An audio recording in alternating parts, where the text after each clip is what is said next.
Remember playing dress up when you were young, engaging your imagination together with costumes, props, or even a cardboard box that became a helmet, a mask, or a fort of some kind. Make-believe enhances our creativity and often builds the bridge between what we experience and how we feel, and offers the opportunity to express those feelings and our curiosity about our world through play. Provocative theater and arts education are mediums that provide the underpinnings of learning more about people in the world. Our featured organization sets the stage, literally, for young people and their families to have meaningful conversations about important issues that build character by actively engaging in and teaching many of life's lessons. Welcome to Small and Gutsy, a podcast featuring interviews with nonprofit and social impact organizations under $10 million. My name is Laura Witkoff, and I'm excited and proud to be your host. My hope is that you love the stories as much as we do, and perhaps you will find needed services, a job, volunteer, invest in, or donate. Feel free to pass along any valuable information you hear today to others, and remember to send me the name of any organization you'd like featured at reachus@theintrinsicgroup.com. 24th Street Theater began its story in 1997 in a building with a rich history of its own, a 1928 carriage house home to working horses of Victorian houses in the neighborhood. The karma of the carriage house, or the wisdom of the founders, or maybe a little bit of both, influenced what 24th Street Theater is today. Truly a community in every sense of the word, offering theater productions to bring the community together, but also engaging younger audiences by offering free online after-school arts programs known as After Cool program and Enter Stage Right. 24th Street Theater has continued to foster this neighborhood community engagement philosophy and approach by launching Teatro Nuevo, bringing more Spanish-speaking audiences and a consciousness and intention to delivering a cross-cultural component to the theater and to theater goers. Their goal is to engage, educate, and provoke young people and their families with excellent theater and arts education, and to be recognized as a leader in theater for young audiences, influencing the field to be more adventurous, more sophisticated, and more provocative. I am so excited and so interested to learn more by introducing you to my guest today, Executive Director Jay McAdams, Artistic Director Debbie Divine, I knew I was going to mess that up, and Associate Artistic Director Jesus Costamos Chima. And as John Lewis said, good trouble. So let's dedicate this podcast to the good troublemakers. Welcome, Jay, Debbie, and Chima. Please share your passion about the 24th Street Theater and your deep connection and commitment and what led to your involvement. Jay, Debbie, Chima, whoever wants to jump in, just introduce yourself first and get going. Hey, Laura, it's Jay. Thanks for having us. You got me all excited with that intro. We're in our 24th year, and you know, our big piece that we're so proud of is our relationship with the community that we built. Because most theaters are in the business of doing plays solely. What we realized early on in landing in this neighborhood around USC back in the 90s was that there was a real opportunity to help people and to do more than just plays. So that's kind of become one of our taglines, is more than just plays. You know, we love plays, we're theater people. Doing plays when we landed in this neighborhood all of a sudden didn't seem like enough. I loved, Laura, how you brought my favorite words into the conversation, which is make believe. As opposed to movies and television, theater by its very nature is an art form in which we agree, the audience agrees, the kids agree, the adults agree, and the actors agree that we're all making ourselves believe this. We know we're not going into space when we do a space scene, but we're involved in in our imagination. We're very much about deconstructed theater. We do very little props. A big emphasis is pantomime. If we'll do a play, it'll have maybe 5 props in it: lights, sound, live music, critical. But really, the imagination is just a vital part, a foundational part of our core value and mission. Say more about that, because I want to learn more too. So we would never do a play with a kitchen set or a couch. Interesting. It just wouldn't happen. So it would be a couple of boxes, or the last piece we did just scaffolding that we put wheels on, and it became 16 different places. We did the miraculous journey of Edward Tulane, because it really was about using your imagination. And I'll tell you, being a nonprofit, you really have to use your imagination to stay Yeah, it's alive. good on the budget. It's good. This It's good on the basic budget. notion. Yeah. Kids say after, or the adults say after, oh, that was just incredible. I saw that doll shop, and there wasn't a single doll in it. Then we know we've done it. Yeah. We've landed that Sure. part of the brain and the heart and the soul. Yeah. That is the essence of what theater is all about. And, a big part of children's theater in general tends to be eye candy, because you want to dazzle the young audiences. And so the design, Our competitors, we're talking about. well, I'm talking about the field in general. We're a bit of an outlier. And, this is why we joke about being troublemakers. We tend to do more black box kind of theater, which really you think about more in the kind of the young, college circuit, kind of experimental, roll up your sleeves and let's get dirty kind of art. We apply that for kids. We'd rather do, a single actor sitting on a stool and just completely carry them away than to have, a fully dressed stage with a million blinking lights on it to achieve the same thing. I've worked in radio, working with Susan Lowenberg in LA Theater Works, and just to be able to, as we were talking about earlier, using just radio, audio, we're taking that same philosophy and putting it on the stage. In terms of content, we're talking about things in our arts education programs, which is being done today, post the George Floyd movement and the Black Lives Matter movement. But a year ago, to be talking about racism in arts education was a bit dangerous. Right. We've been doing that for decades, and sometimes having to couch it as, hey, look, we're talking about theater. Really, the content is about racism. Right. But we're talking about the lights and costumes, for educational purposes. Because we serve urban kids, and they're sophisticated and they're smart and they need to be honored. And what we're doing is we're showing them the world, and then we're helping them remember there's hope and resilience in it. Chima will tell you too, his work with our teatro community has the same philosophy and the same goals. All our stories are written from scratch, based on the stories of, I'm talking about Teatro del Pueblo.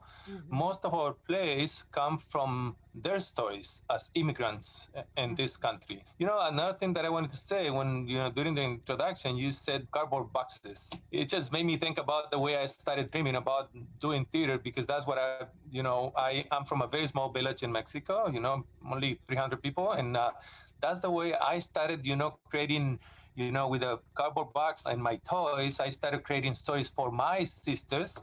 And that's what we do at 24th Street Theater. We want people to dream about it, and we help them to work it out, and so they become reality. I absolutely love that. Certainly my kids, and certainly I played with boxes, and my kids even, I think, more than I did, because there were a group of them and they kind of got into it with each other.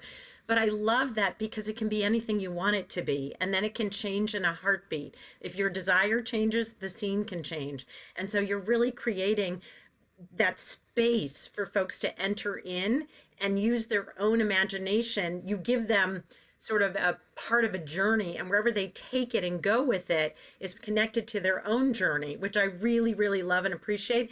And I also want to comment that you're gearing this toward younger audiences with messages that are adult in so many ways that they can take in. And I love the concept of hope and resilience, because we all need that. And if something is given to you, you don't integrate it and internalize it in the same way. So you're actually doing a public health service. That's what I want to tell you. We feel like we are. I mean, we've been trying to get playwrights who write adult theater to write for young audiences for years. And we've had some success, and then we've had some that say, look, I just need that audience. It's not interesting to me. Well, they don't honor the kids the way we know and have learned to adore them and appreciate their minds and their capacity. That's the big difference. The U.S. also has a lot of gatekeepers. Equity, the union is a gatekeeper. Presenting houses are gatekeepers. Schools, parents are gatekeepers. So the troublemakers that we are always pushing that envelope. We're always the content is about death or loss or racism struggles. That's scary. A teacher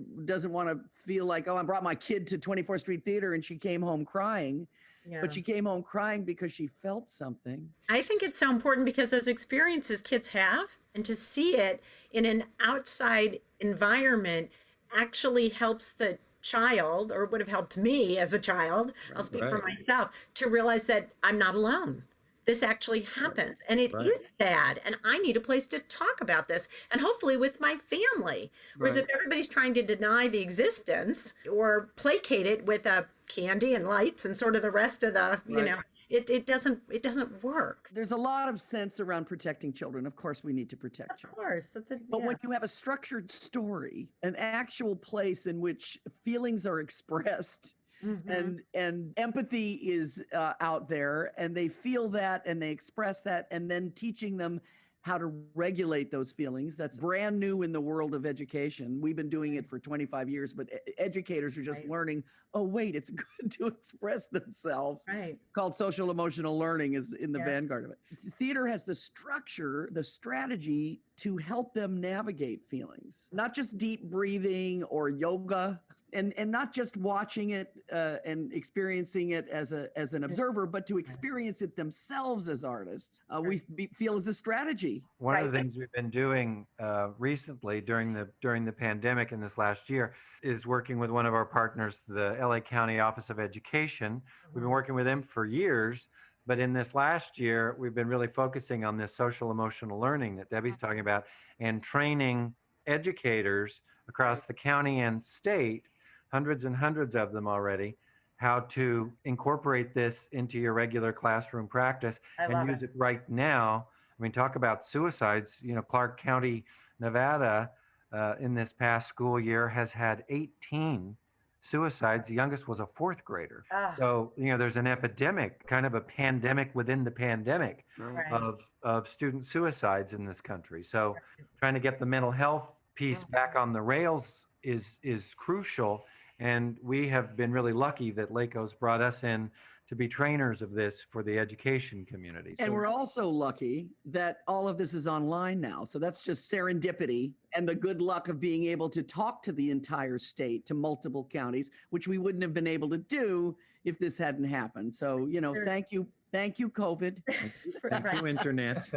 In Teatro del Pueblo, the way we started this process of creating a new play is we normally have these story circles in the beginning, everybody sharing their stories as immigrants, you know, coming into this country. And you don't want to be there. You are crying all the way for 2 hours, you know, that we stay there because everybody, you know, they share their stories. You can look at them as tragedies, but they are success stories because, of course, they went through all that, but they were there with us, you know. And now they're working their families, and somehow we become like sort of a therapist, a psychologist. but what I appreciate more is that they feel that they are in a safe place. They come to our theater and they feel like they can say whatever they want because he's going to stay there with us and we're going to do art with them. You've kind of created a sense of home. I want to add one thing to what you had said earlier, which is it's not only allowing them to process their own feelings that they may not have been able to find a place to do that, but it's also building empathy, because once you observe, witness, you can then be much more empathic. And I think that's probably true with the circles. Hearing other folks' stories can also make you think about your own and create some compassion. Absolutely, yes. I want to take a step back. I want to know how each of you got involved. Well, Debbie and I came as a unit. We were married already by the time we started 24th Street Theater, with a couple of USC partners, John Weitzbunner, Stephanie Schroyer, were our other two co-founders back in the 90s. And it came through the Dean of Theater, who wanted a professional theater in the neighborhood. Bob Scales was the dean at the time. He's the one who kind of wooed us to come down and check out the community around USC and introduced us to our landlord and showed us this great old warehouse. And that's how we came as a unit. You know, I feel like a missionary around it because for me, I didn't speak when I was a kid at all. Really? And was very, very shy. And Sometimes I wish we could go back to our childhood. this is not, couples counseling, but we can go there. If you Yeah. want. I'm licensed. So my mother, I mean, Yeah. this is, 1900. My mother enrolled me, in an acting class when I was 11. It really, it was transformative to be able to make myself believe and find that. Yeah. And then I realized that my job was to share that with other people. Yeah. And I just started to, experiment with it, learned a little bit, was a history major at UCLA, but was really just dabbling in it because it gave me so much. And I was working in a non-public school. So this was sort of the epiphany of what happened to me. I was working at this non-public school, really troubled kids. This kid showed up, and I'm teaching this acting class, and this kid shows up, and he's really angry and won't come in the door. And I said, come on in. And he said, bite me, fuck you, and he leaves, but he comes back the next day. Mm-hmm. And so I'm, learning because that's what you do. Hey, invite him in. Come on, come back in. No. Third day, comes back standing in the doorway, doesn't speak this time, but stays there and watches us. Mm-hmm. Fourth day, I say, hey, you're back. Come on in. And doesn't speak, but comes in. Great. And starts to play and is transformed, and he transformed me. And that's the actor and musician Jack Black. And because of that experience, because of seeing his power, the power of what it did for this specific kid and all the kids I was working with, and they're not all lucky to turn out to be Jack, but it was just like, here's the message, Debbie. Here's the message. Arts education and art and acting is a portal to self-confidence and beauty, power and creativity. And acceptance, self-acceptance first, and then acceptance, which is what you're talking about. And exactly. I want to give a little kudos to your mom. Yeah. And honestly, because I don't think that is a natural, it's more berating, like, why aren't you speaking up, or you need to, whatever it is. And so she found a natural outlet for you that grew into this blessing for many others. Chima, how did you learn about 24th Street? How did you get involved? When I was in my Tommy's mom, I'm just kidding. I started doing this when I was 18 back in Culiacan, Sinaloa. And then I moved to Mexico City I wanted to become a professional actor. So I ended up working for the National Theater Company. And then I moved to Los Angeles, just thinking that I was going to stay here only for 6 months, studying English. Mm-hmm. But then I met my girlfriend, so I decided to stay. And I started looking for the, theater everywhere. So I did several things, all over Los Angeles, different companies, and a lot of community work and plays and movies, short films and things. And one of my friends, he knew Jay, Alex Patino. He recommended me to Jay. So I went to see him, and that was funny because, after we have talked for an hour, that what surprises me was, this brown guy in front of this white guy, he didn't know me at all. Yeah. And it surprises me that he gave me the key of the theater, and he told me, this is your theater. Okay. And I was like, what? He messed me up, really. Because by doing that, the only thing I can do is to comply with everything they wanted from me. I was committed. That was the strategy. Yeah. I've been handing out keys ever since to everybody. The mailman comes, I give him a key. So he said, you're gonna be in charge of the Latino program. At that time, it was called Teatro Nuevo. Now we call it the Teatro del Pueblo, which has been one of the best learning experience in my life. Working with these non-professional actors taught me more than what I can ever teach them. And this, I really appreciate it. Talk a little bit about that. By listening to them, I can listen to so many stories, because every story that they tell me, I go back and I can find my family, my friends, all these things. And so I started, having this empathy, this connection with them, and make me more sensitive about what people go through when they come into this country, to really understand that journey, that tragedy, if you want to call it, because they have no choice. They need to come into this country. It wasn't my experience. Right. That's why I didn't know exactly, even though I heard about it. But now, listening from their own mouth, it made me connect with them. And of course, I always try to, like help them at any way I can, to go through this life here in America, here in the United States. You're giving them an experience that they're observing, but they're part of. And so it helps them with their own feelings about whatever they're going through. And at the same time, it's creating empathy so that they really start to understand what other people are going through as well. You're a living example, Chima, of what this theater is about. I have to go back to one thing, Jay. What was it about Chima that you said, here are the keys? It's funny. I've never done that with anyone else. And I wasn't aware that I had done it in this instance. It was a few years later that Chima told that story. And I said, wait, I gave you the key after an hour? Did I do that? I kind of fell in love with Chima. He's like a brother. You said at the top of this as we were getting ready to record, well, I feel like we're old friends. Well, that was kind of the kismet that happened once we started talking, and Chima was telling me about breaking up with his girlfriend recently. And, we're theater people. I mean, the thing about theater people is that you wear your emotions on your sleeve. There's good and bad with that in life. Makes things chaotic sometimes. But you get to the heart of a theater person. I assume that's why I gave him the key. I'm wondering too, if because you're both in the same field, there's, as you said, you wear your heart sort of on your sleeve, but I think that embeds trust. Initially, if you feel it, you don't second guess yourself. We've traveled the world together. We've taken our shows to Central America and South America and Mexico. All over the U.S. People in this program that Chima's talking about, people who were going to get divorced, then did not get divorced because of it. People got into therapy because of it. I mean, people have better relationships with their children because of the empathy they've felt. So it was a good decision to give him that key. Tell us about some of the programs you offer. You mentioned them, and I opened with a few names. So share with us some of the programs and what you offer and how it works. A core value that wouldn't be defined necessarily as a program, and we always struggle with this with foundations. But if you've seen our space, it's faces 24th Street Theater.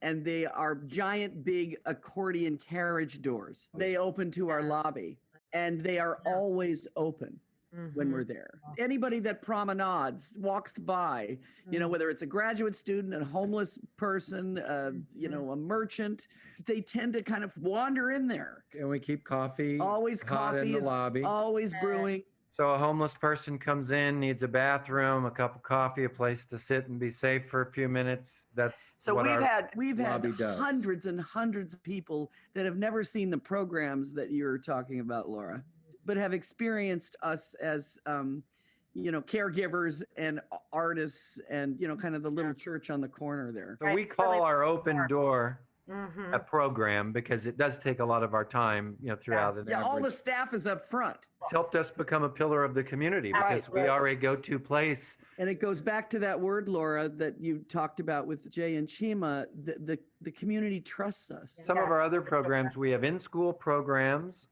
We have one of the best field trip programs in the entire city. In fact, nobody in the country is doing what we're doing. We've kind of reverse engineered this very exciting arts ed program that just has had 100,000 students on the edge of their seats and teachers.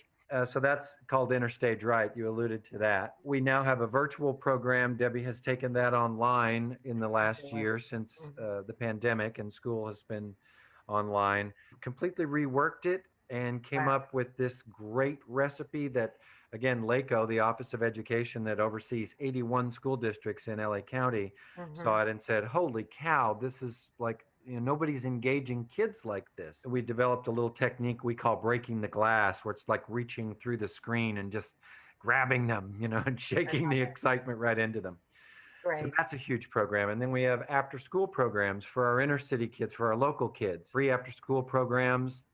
Thousands of kids have done that over the last 20 years. Then we have a teen leadership program that works with high school kids, teaches them job readiness, college readiness. When it's job readiness or college readiness, is it through the frame of storytelling. Exactly. I Of theater. love this because Exactly. honestly, it's not threatening. You've created entry points for needs out there that is completely non-threatening and yet intensely vulnerable, but for everybody who's there. Those teens then work with our younger kids and role model and mentor, and then we mentor them. give them hands-on training. We teach them to do job interviews. We have them put on a nice pair of clothes and come in with a resume and sit down as and we do mock job interviews. And then we pay them to participate in the programming.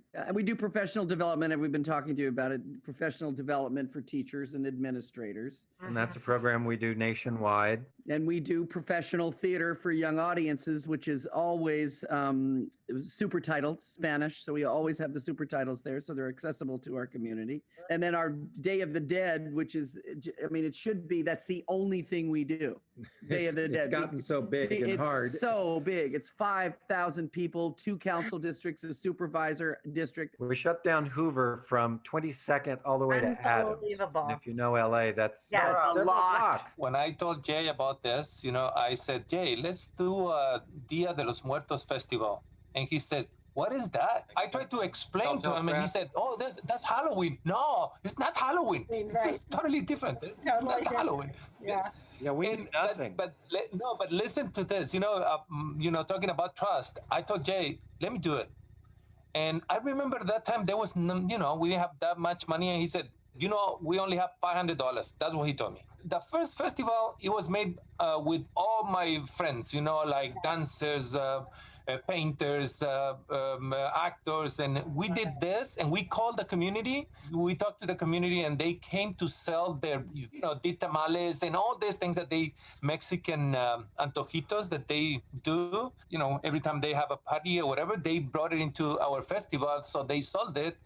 And we had, you know, and it was amazing because we had like 500 people. They saw the potential, and after that, you know, they said, okay, let's invest more into this. So right now we have more than 5,000 people in our festival. So, and we closed the intersection, and it's 5,000 people and a Ferris wheel.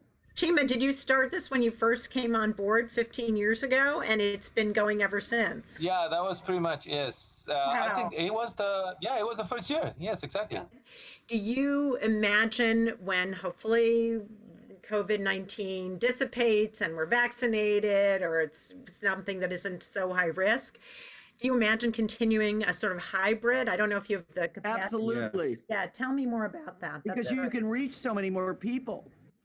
Jay and I are doing a professional development with 5 counties next Wednesday. You can literally do a school field trip for any school anywhere now. They don't Right. have to be in LA. And we used to be able to only do them, you know, for 99 kids. Now we do them online for 300 kids. Yeah, it's amazing. And we figured out how to make it personal and intimate with 300 kids. So we're Yeah. absolutely going to keep that going. That's amazing, because that's a huge challenge. It's a different animal. It's not the same. It's Right, not of just doing a course. play in front of a camera, doing a class in front of a camera. But you It's can make both amazing. work. So we hope to have both. For Teatro del Pueblo, we decided to start a storytelling workshop.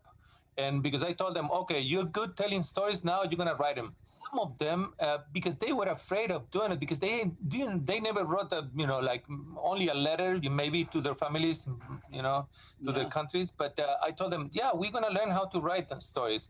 Some of them, they have only basic education, but I told them, guys, you have the sensitivity, just write. Now everybody wants to be part of it. Now, this year we started with, we hired one of my friends who is a professor of study of art. He's talking about the study of art from the Egyptians all the way up to the modern times.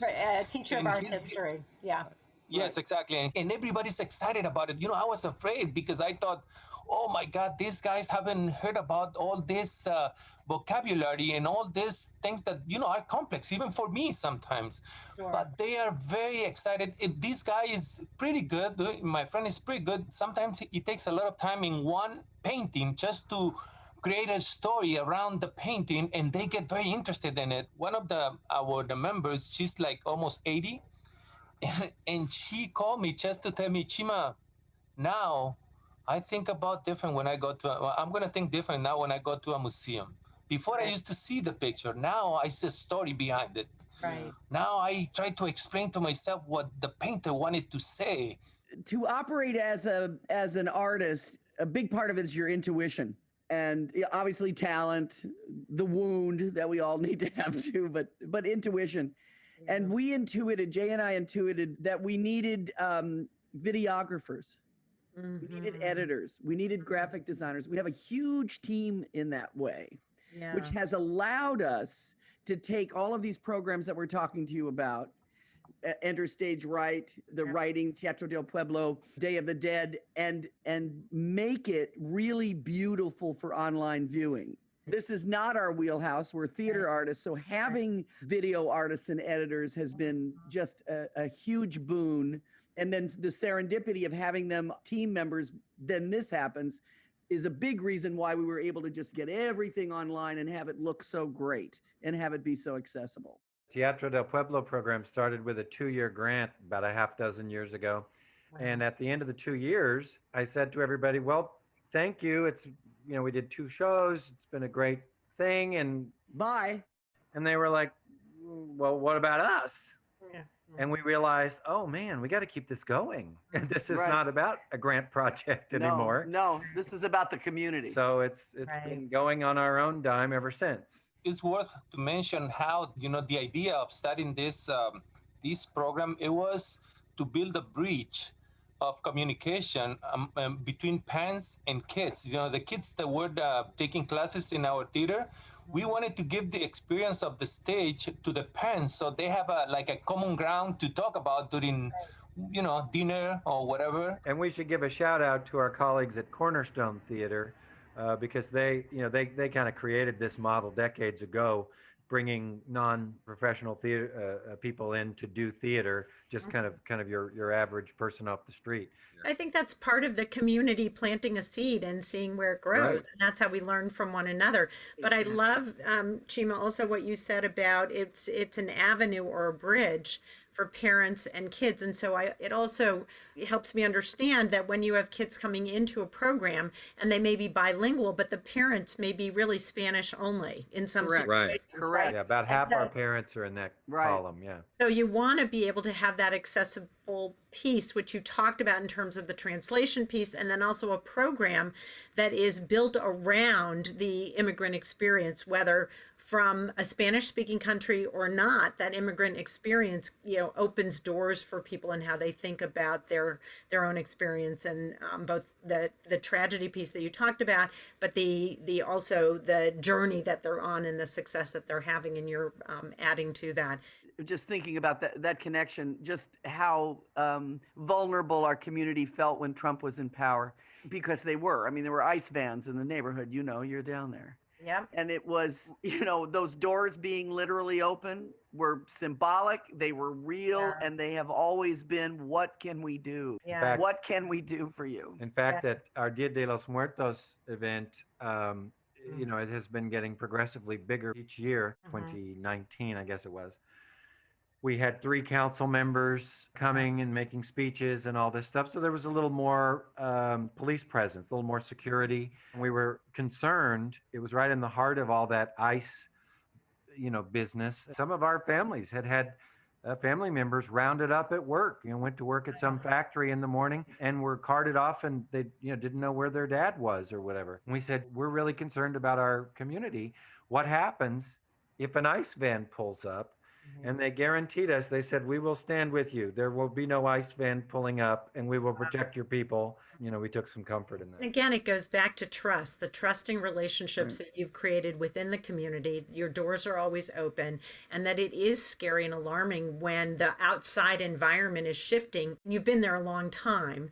And so it's really admirable. And I love that your doors are not currently, but have historically and will be soon open. They will be and soon. I love that, and I think that speaks beautifully of the expansion of what your mission is really about. It's really about serving the community, way more than a theater. I can tell you that open right door now. policy, has some risk, because we are committed to take care of whoever comes into our doors. And so I think the second year we have two homeless. There was a black guy and a Latino guy came into we were rehearsing, and they said, "We want to be part of it."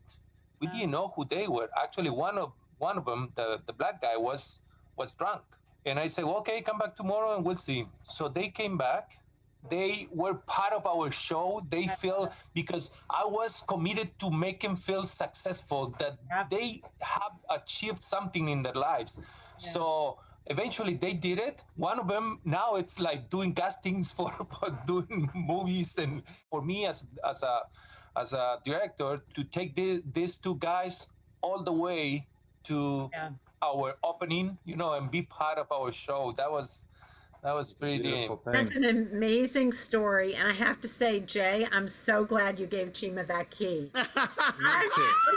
What you The honestly. door turned out to be the key. Oh, I mean, that story in and of itself, it really speaks to the culture of the 24th Street Theater in every sense of the word. We realized early on that we needed to be an oasis. And when we came in the 90s, it was a pretty rough neighborhood. It was pretty scary, actually, in the 90s. That's where the coffee idea came from, that, let's put it right next to the door.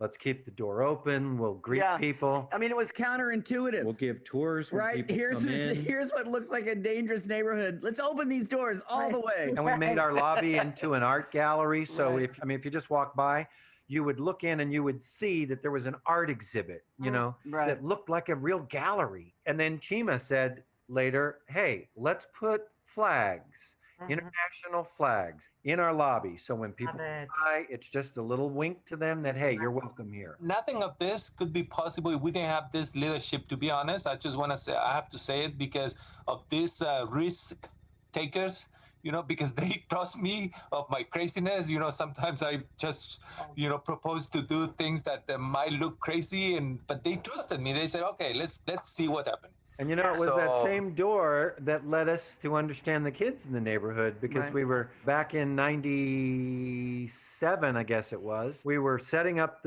the place, and we were literally on ladders in the theater hanging the light grid up in the rafters. And the front door was open to the street, and an 11-year-old kid came, and he stood in the doorway, and he was just backlit by the sun. We could just see his silhouette. And he hollered in, hey, what are you guys doing? And we said, we're building a theater. And he said, what's that? We said, you're going to come here and you'll see plays. Will there be beer? So Debbie and I climb down off our ladders, and we walk over to the door, and we're talking to him, and we're trying to explain. And, he couldn't get the concept. Like, will there be dancing? Right. Well, sometimes it'll be in a show, actors. Will there be a different show every day? No. And we realized in talking to this kid that, because we had been doing children's theater, on the West Side for the prior decade for rich kids. And we realized, wait a minute, these kids need us in this neighborhood. And it was that exchange that really told us that we needed to be much more than just a theater. Drove our mission. And that kid, his name was Victor. He never saw a play at our theater, but he lived right across the street from our theater. We got to know him well.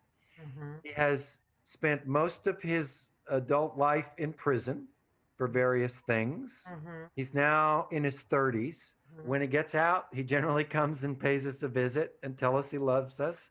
It is very moving, and you've created an opportunity to be a safe haven for your community members. I love that, and you're right about that. Theater is a scary thing to do and even to attend sometimes. Yeah. So it really is a combination of a safe space and a brave space. Oh, I like that. Yeah. We're not trained in social work the way you are, but we do very much consider ourselves social workers. Oh, no, in the arts, through the arts. Through the arts. We consider your field and our field as completely related, Very much so.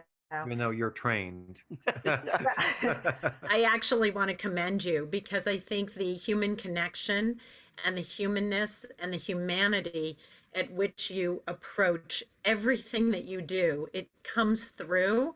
And I think the fact that Victor can come back, loves you, feels it's a safe haven, you've created a space of true acceptance. We never know what's going on in someone's life, but here's a space of acceptance. And yes, this is what we do. We put on theater and we have these programs. It is never passive. So even if you're in the audience, it is not a passive experience. And that's what makes you so unique and different. How do you choose your plays? How do you rework them? How do you contract for them? How does that part work? We're doing a play with the Wallace in collaboration with the Wallace, which we're really excited about. Right. Beverly Hills. In Beverly Hills in September.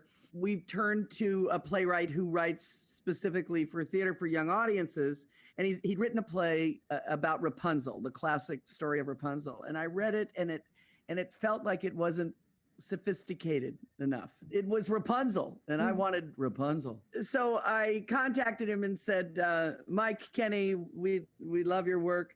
Could we commission a play and will you collaborate with me on it? And he was so open and so generous that for the last year we've been collaborating on this, that we're really excited to be able to share. It's set in 1944 in London during the war. Yeah. And it's a child who has to leave the city because of the bombings. He goes to a farmhouse and discovers who she really is there. Love in a different way and courage in a different way.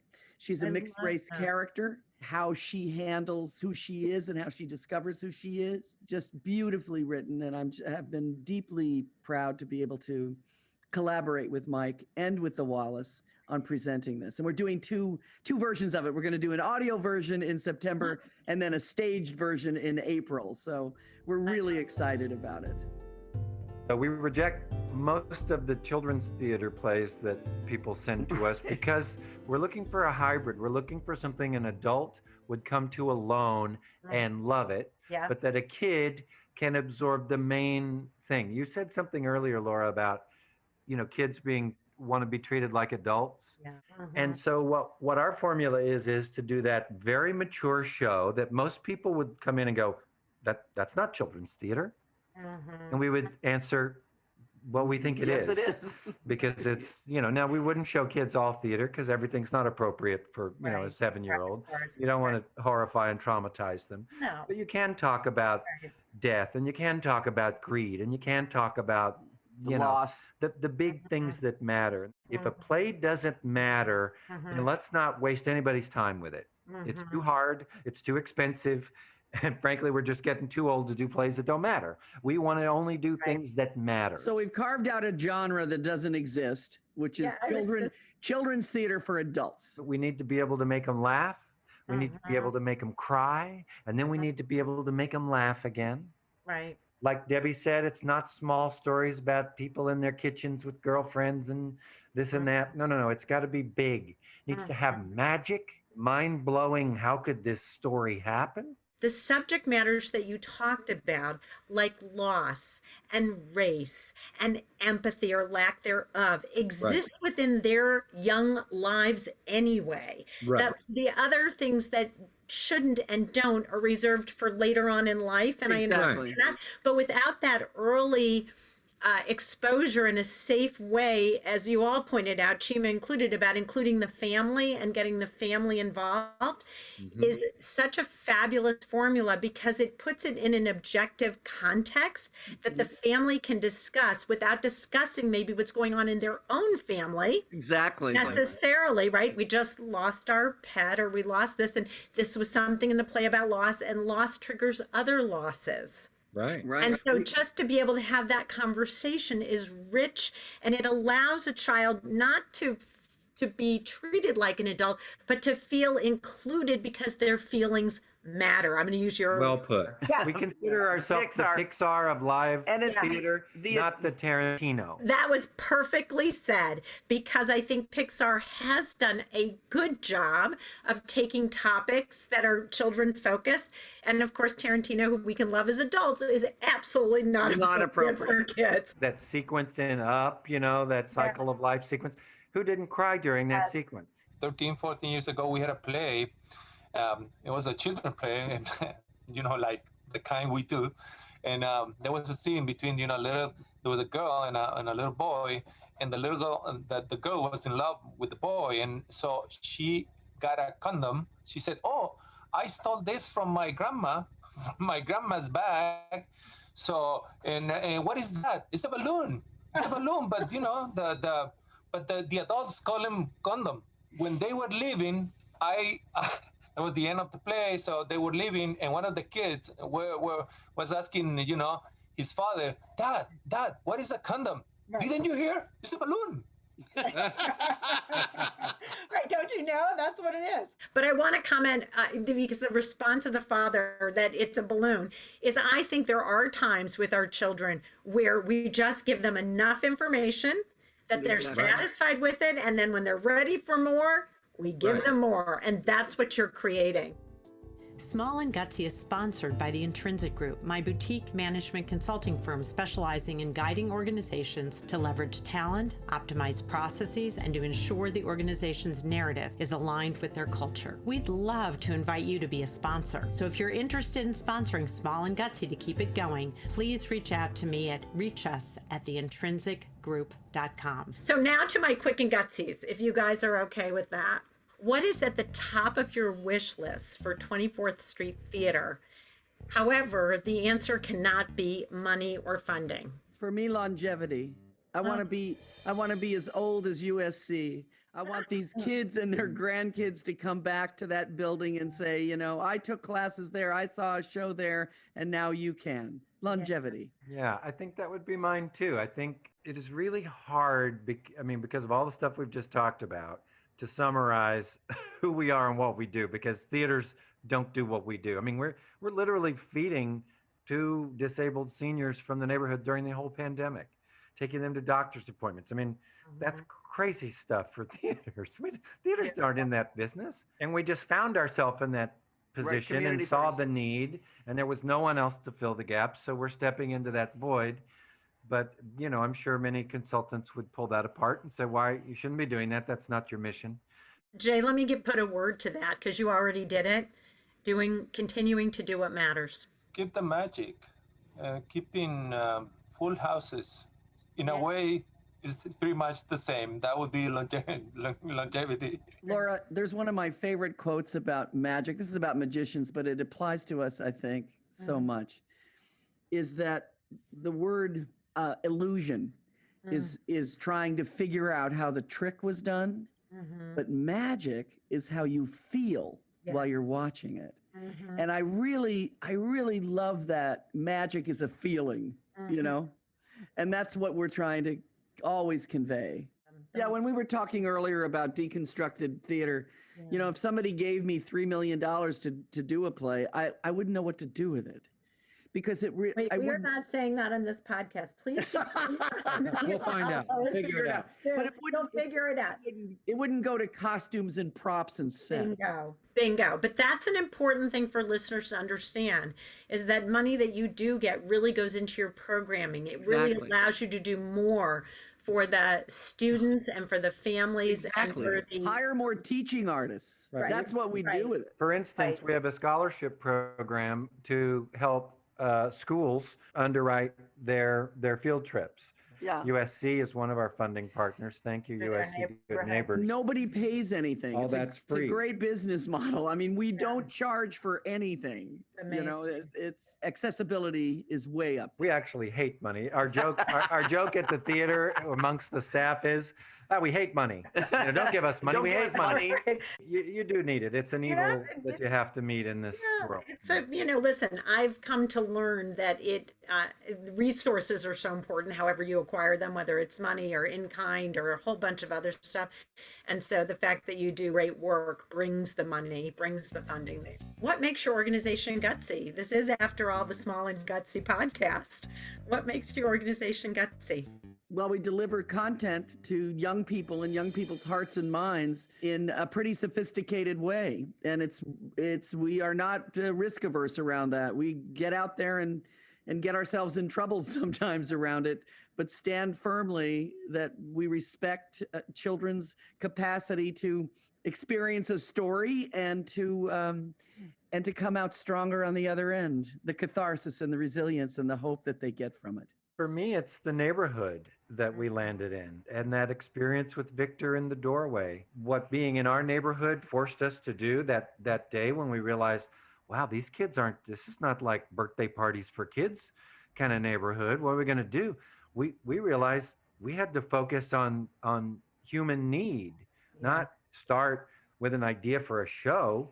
We had to start with the idea of what do people need, and then how can our art help with that? And then the irony is, just the way Chima talked about earlier, what we didn't know we needed. Yeah. That we needed those connections. We needed that love. We needed to understand another culture. We needed to, be able to wrap our arms around the children in our neighborhood. We needed that. And so we learned, and we obviously have gotten so much more than we've given. Pretty much what Jay and Dev said, but with an accent. You are just. What is something that outsiders or maybe insiders don't know about 24th Street Theater that you maybe haven't shared already? I now know I can come there and stop by for coffee when doors are open. That is true. So that I do And know. good coffee too. We put cinnamon in our coffee because we use cheap coffee. You're not supposed to And the say. only person, and mostly we get, wow, this is so great. Good. How do you do it? It was the actor Shelley Berman. Remember Shelley Berman? He was the only person who's ever said, who puts, there's cinnamon in that? What are you thinking?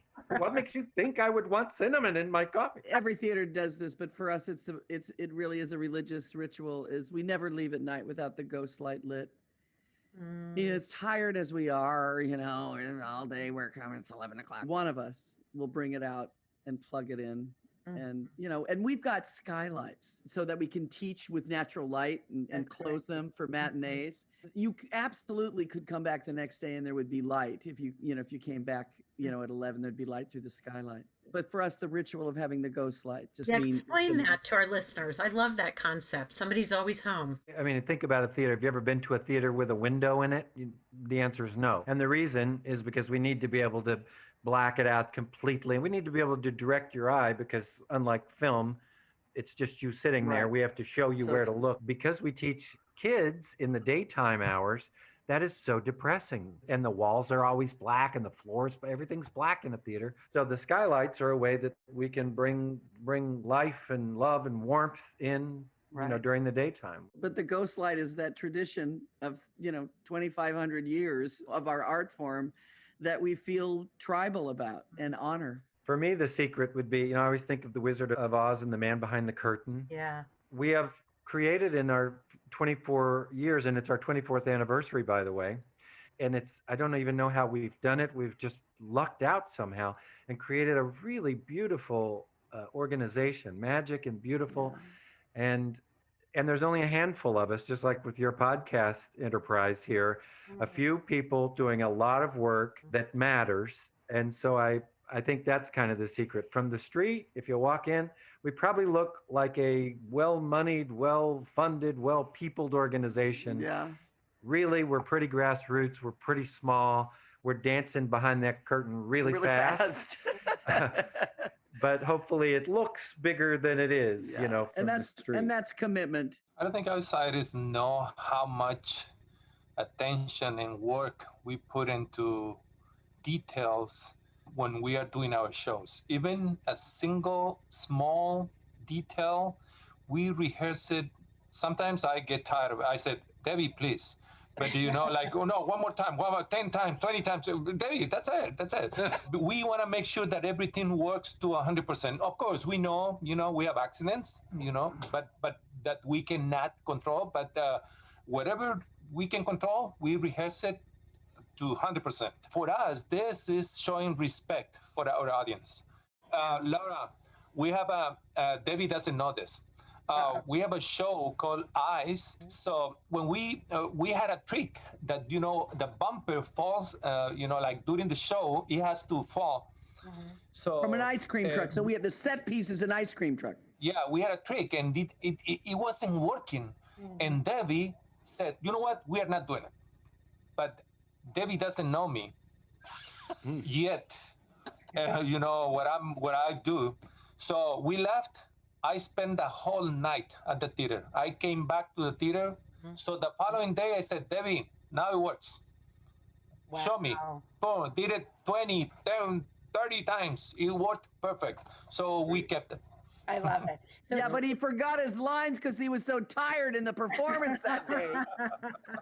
well, some's got to give, Yeah, but the bumper fell off The right at the bumper right fell time. I think the only thing that we really did intentionally that we did right for these 24 years is we knew early on, we're small, we're grassroots, we have no money, nobody knows us, we cannot do crappy work. right. And that's not just our plays, because there are critics in the house. That's our everything. after school programs. That's our classes for 5-year-olds. Because if we do crappy work, we're never going to get off the map. It's going to be hard enough if we're brilliant. So, kind of like the Ginger Rogers thing about I did everything Fred Astaire did, but backwards and in heels. Well, our motto has been quality, quality, quality. So much so that, like Chima said, sometimes it has literally made us sick, and exhausted.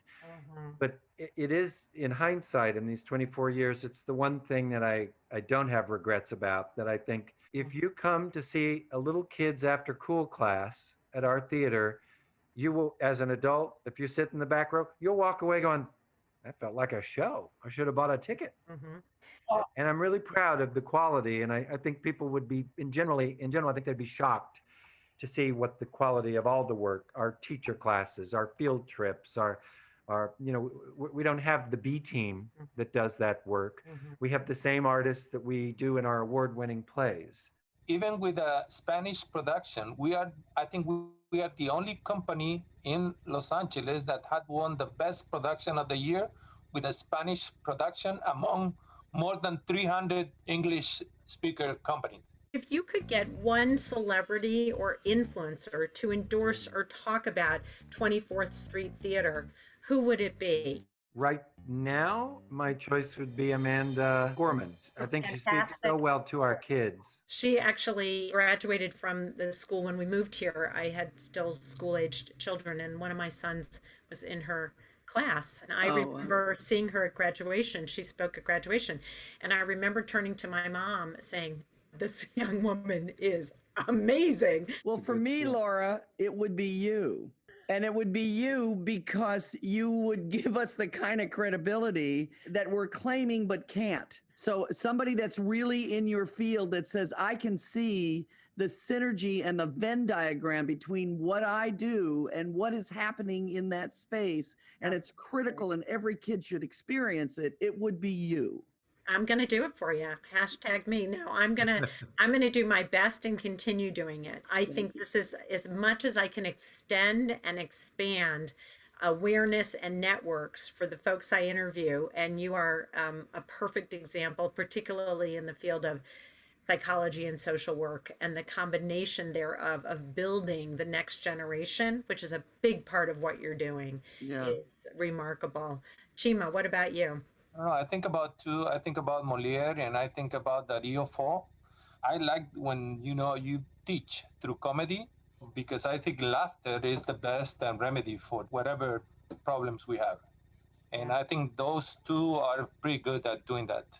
Laura, a few years ago, Debbie and I were in Paris, and we went to Molière's theater, and we were in the gift shop. I was talking to the clerk as they were ringing me up, who spoke some English, recognized I was an American, and started speaking to me. And I said, yes, well, we have a theater in Los Angeles, it's our 10th anniversary. And he said, oh, we're 400. The Molière was I did take French in high school. It's one of my favorites. We had Edward James Olmos, by the way, at our Day of the Dead, who was talking about his roots in East LA, and I love him. Also a great voice for our community to hear. What an activist, what a champion. He is an amazing man, and I have to tell you, I have met him through other circumstances. His advocacy for youth is just tremendous. How can folks reach you? How can folks reach 24th Street? We're pretty easy to find. Our website is www.24thstreet.org. Great. And where are you actually physically located? On 24th Street? Yeah, 24th and Hoover, right up the street from USC. You can see it from our corner by the 10 freeway if you're in LA. But I really want to thank you all. This has been an inspiring. We had a great time. It was amazing. I learned so much from all of you. I learned about the theater. I feel like I learned about you personally and what drives you. I thank you so very much for spending. Well, thank you. Thank you for taking the time and promoting what we do. I learned so many things from you, and I think you are very good at whatever you're doing. Thank you for listening. If you like this podcast, please share it with your friends. Give us some stars and write a review on Apple or wherever you listen to podcasts, or buy us a coffee. buymeacoffee.com/small and gutsy. Here's a super long shout out from Cha. Small and Gutsy, the podcast created by my close friend, Dr. Laura Witkoff, has opened my eyes to so many situations and organizations around the country and the globe whose missions are to help their constituents and to educate others in order to have a real impact in the communities they serve and beyond. Thanks, Chai. Really appreciate that. And in addition, she says, the organization showcased in each podcast vary widely in subject, though their common goal is to inform and to help, whether their roots and their stories are, for example, in the realm of drug addiction, hearing loss, or better mental health through anime. Their common thread is that they are all nonprofits and social impact organizations with revenues under $10 million, with a goal for helping build a better world for all of us. Thanks, Cha. That means a lot for both listening and recognizing the value of the small but mighty network. I really appreciate that. I want to thank my partners in this endeavor, my co-producer, sound engineer, and composer, the amazing Pavel Franson, my exceptionally talented graphic designer, Nate Addy, my social work intern extraordinaire, Stephanie Tran.